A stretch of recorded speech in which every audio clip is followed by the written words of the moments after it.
Assalamualaikum warahmatullahi wabarakatuh, and a very good evening to Professor Fadia, my SIM 2021 course coordinator.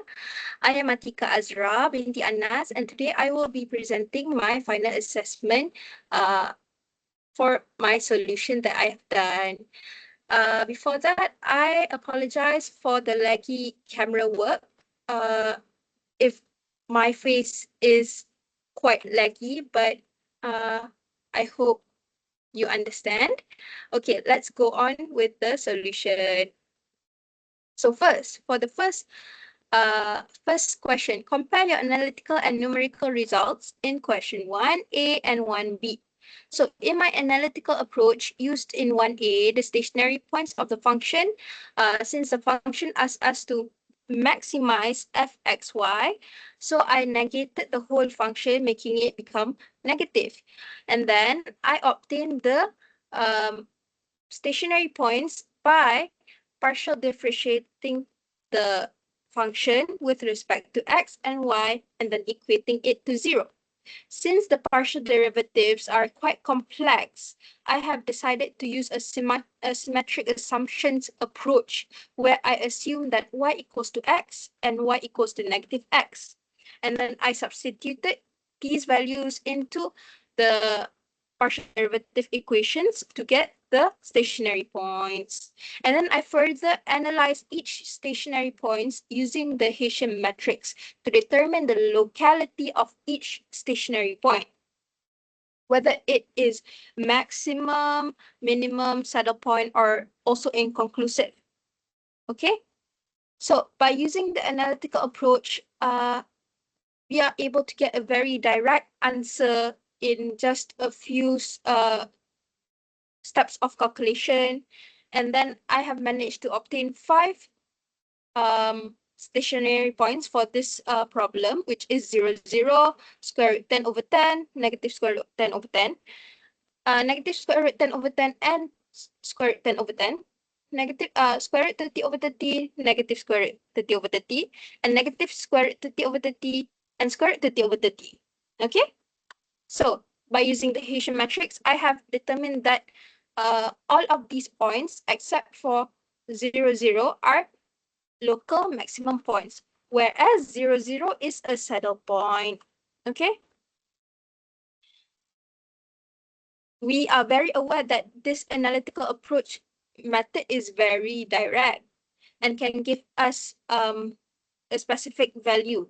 However, we must also acknowledge that this analytical approach, mainly in using symmetric assumptions, has also its own limitations. Okay, so in using the symmetric assumptions, such as the y equals x and y equals to negative x, it restricts the domain, therefore resulting in us only able to find the stationary points in the restricted domain. We are unable to find all the possible stationary points that could be found if we do not use the symmetric assumptions method. Symmetric assumptions method. So that is one of the limitations of this method. So on the other hand, the numerical method, it has more steps. However, it is usually more precise and accurate compared to the analytical approach.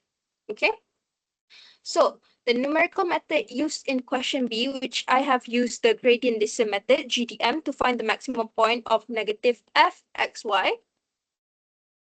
I applied a step size of 0.01, which results in a solution that diverges.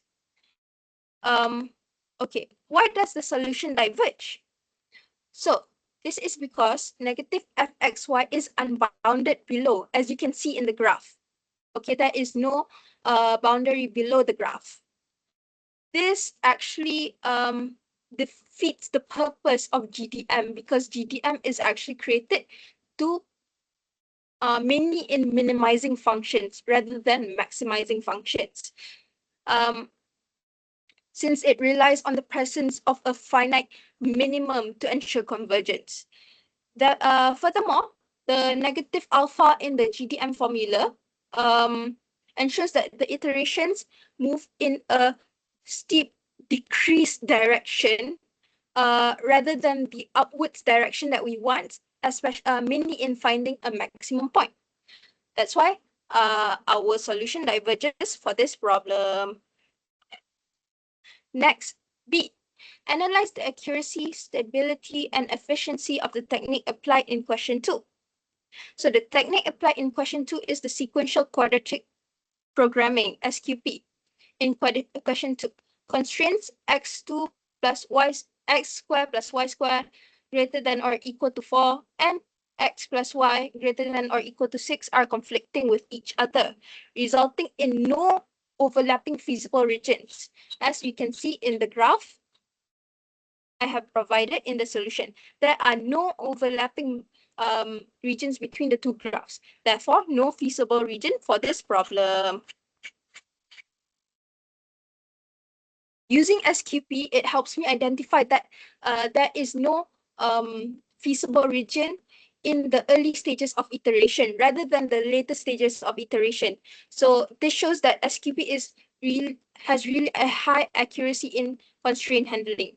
SQP is also known to be a numerically stable method throughout its iteration because it maintains a consistent gradient and Hessian approximation throughout the whole process. Okay, and then SQP is also known to be a very efficient method because it only requires a few iterations compared to like GDM or SDM, which has lots of steps.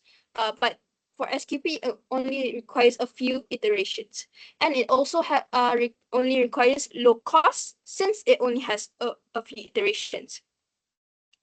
So for the last question, discuss your result in question 3 in the context of route optimization. So for question 3,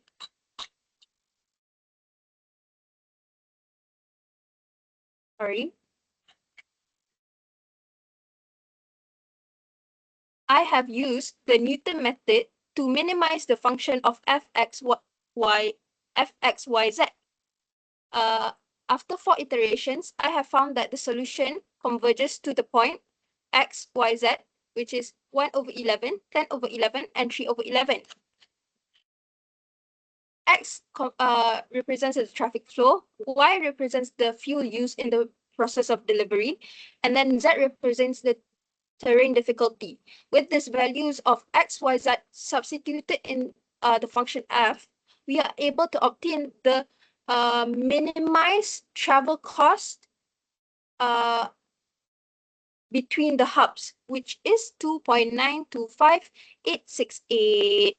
Okay, so this shows using this method, we are able to find a route that is very efficient and the lowest cost possible in order to complete the process of delivering parcels. That is all for my presentation. Thank you.